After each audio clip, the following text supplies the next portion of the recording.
All right, guys, just got off work. I got a phone call today, so now we're on a mission. When your best friend calls, you answer. So we're all packed up, she packed up, and now we're headed on a road trip.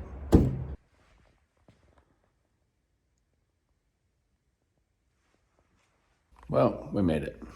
It's butt crack early in the morning. I'm gonna try to get this thing fixed today. It's like 7 o'clock. Baby woke up and said, "Hey, Dad, get out there, get to work."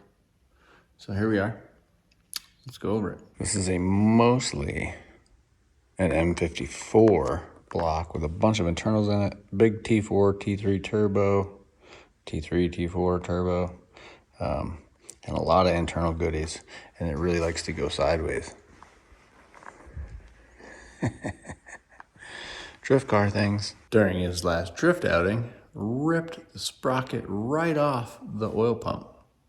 So it stopped making oil pressure, immediately shut it off because that's what you do. So we think it's pretty safe. We think he saved it. But what we're gonna do today is tear this puppy down, put a new oil pump in it, new sprockets, new timing stuff I think he got, and get this thing all ready to rip. But that's kind of involved. You gotta take like the whole front of the motor off, and he didn't want anybody else to do it but me. So here we are. So today's mission is to swap out this oil pump on this M54. I think it's an M54. Single Vanos, BMW. We'll get this thing up in the air and we'll get the whole bottom torn apart and we'll show you exactly why we're doing an oil pump today. It's pretty intense. So we already drained the coolant. Cool BMW blue stuff. Had to pull the radiator, pull the front cover. He's already got the damper and stuff off because they've already been in there to see what has happened already. So this will be fun. So we're gonna get this off, the upper pipes, upper tubes, yada who what's it. I think there's a big bolt that goes through there into the front cover. Maybe two, I don't remember. I think there's one or two in there somewhere. Yep, that one right there. I think there's one right there, and I think that guy.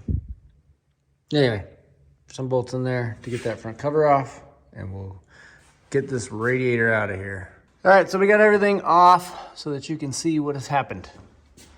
Normally, this chain right here would be around the sprocket right there, and there's another chain that holds the oil pump, which would be right about here. Well, what commonly happens on high horsepower BMWs is that falls off, which is what has happened in this case. It has sheared the end of the gear right off of the oil pump. All right, so one of the popular BMW oil pump upgrades is once you get it all together, you TIG-tack this nut on here because this nut likes to back off on high horsepower applications or high revving applications. So not only did this one not fall off, it literally sheared the shaft. So it sheared the pump right off. Now, lucky for Kevin, he was actually looking at the dash and he had just gotten home when the oil pressure gauge read 0 and he immediately shut it off. So we don't think he heard anything. He wasn't racing it or drifting it or nothing like that. So what we do have, there's a company in Europe called Hopwood Motorsports, and they make a billet shaft oil pump and a new sprocket that bolts on, so you don't have to worry about this. Is a hardened steel shaft, so we shouldn't break this one off. We are also going to put a new rack in it and a couple of other things. Again, he didn't trust anybody down here to do it, so here we are working on his baby. And this is the little gear that goes up in there, and you can see, focus, Daniel, son. You can see the gears on this side right here are pretty chewed up on the corners. Luckily enough, he was not wrapping this thing out, so that chain didn't slap around in there too much and wipe out anything else. It didn't even take out any of the chain tensioners that are in there, but it did booger this guy up, so we will be changing this piece out too for this brand new one. Ooh. The other piece that comes with that Hopwood Motorsports oil pump is their new tensioner. Now you do have to drill the block to put this oil chain tensioner in there. These things are awesome. Make sure you go find yourself a M710 tap, because that's what Kevin's mission is for the day, because we don't have one. And to install this, you do have to drill 2 holes up here, one up here and one down here. The spring guy goes right there, and you have to tap, basically have to tap the block, so, and then this will ride on the chain. But you'll see this when we're all done getting this installed. But now I gotta mark and drill, and hopefully Kevin brings me back that tap so that I can tap that hole and put that bolt in it. At least I know what you're gonna get. All right, I don't know if you can see this, but this little dowel pin right there, you'll never guess what that used to be, but it wasn't that. Because I tried to put an old housing, or the new housing on here, and I crushed the other alignment pin. So Kevin had to, Kevin whittled that with a grinder. I made it. A really big dowel pin. Look, it's in there. It's in there. That's nice, buddy. Yeah, nice. Learn from the best. I liked your idea though, putting it in the old housing or the new shitty housing and ground it down. But yeah, sick. Super sick. Oh, and we drilled and got the little springy thingy dingy for this. So now we have a. Why is there 2 holes in the block, Chris? 3 holes in the block, Chris. No, that's a punch pin. That's a pin pin. Because I went off the measurements online and I knew they were wrong, but I should have measured 3 times and cut once, but I drilled twice and cut 3 times. But it's just for the pin. That's where it goes. And then it goes in that pin right there, and then you have a tensioner. Sweet! Let's put it together. And of course the supervisor is over there hanging out with the girls. Typical supervisor. All right, made it back home. It's a real quick trip. Very short amount of time to get a lot done, so I didn't get to film a lot, but you got the gist of what Kevin broke. If you got any questions though, comment below. On another note, we rushed home, picked up this old beauty. I don't even know what it looks like inside, but Mama's gonna show you tomorrow. Hey guys, well, I'm back with another marketplace find. So we just bought this old girl on a whim yesterday. It was 200 bucks, and well, you can't really beat that. So now I get to completely restore it.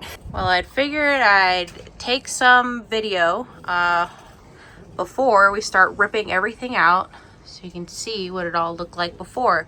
It's got a queen bed right there, sink, fridge, heater, microwave. This pulls out, makes another bed, drawer space underneath.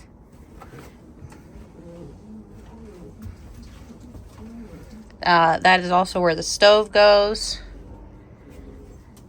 This all becomes one big bed as well. And then there's another bed in there. So I'm going to get to pulling off all these curtains, taking out all these cushions, and really cleaning up all the trash that's in here. This is a 1996 Fleetwood. We bought this, didn't even open up the canvas, nothing, just hooked it up to the trailer and took it home.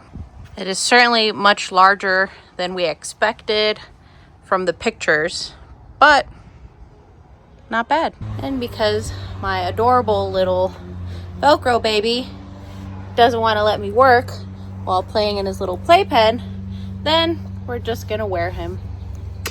And he's gonna have to help. Well, we took off those beautiful pink curtains and voila, panoramic views. So I cleaned the trailer pretty much, and now we're going to get rid of this one bench that's right here because we're 2 people and we really, well, and the baby, but we really don't need a camper that fits 9. So we're gonna get rid of one of the benches and make it like a different type of storage. But anyway, let me show you. Over here's got some damage, so we have to pull this side out anyway. But I think I'm going to like take out all the siding, and redo the seals. But I think I'm going to take out all this siding. We are going to redo the floors. This floor is kind of like lifting up right there, so I'm just going to take this bench out and we'll rebuild it. Okay, so I pulled out the bench and closed up the camper for the weekend because we're on another adventure. But first, let me show you the outside a little bit upon further inspection. Well, if you ever buy one of these, you should always inspect it before buying it. But this is what we have found. All that is cracked. Now, we did see this crack, and Chris thought that maybe there was fiberglass under here, and he's like, oh, you know, just fiberglass, gel coat it, it'll be fine. But it's not. So now we have to think of another solution. But in the end, Chris is probably still gonna do a whole fiberglass top on this because, you know, he is kind of a fiberglass pro. But we'll see how it goes. And here's the good part.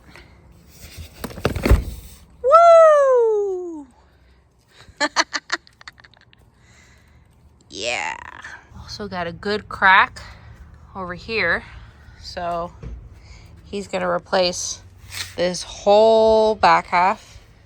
Well, and the front too, because the front's pulling off of the plywood inside. So we're gonna replace the plywood and replace that. Probably same thing to match. Something cool. This seal needs to get redone. Lots of work, but it's ours. Anyways, guys, we got a lot of projects in the pipeline, and we're going to take a little time off this weekend and go have a little bit of fun. So if you guys are at EJS, make sure you find us and say hi. You can't miss this rover. I guarantee you it's going to be the only one there. So anyway, till next time, bye. Bye. Say bye. No. All right. Bye.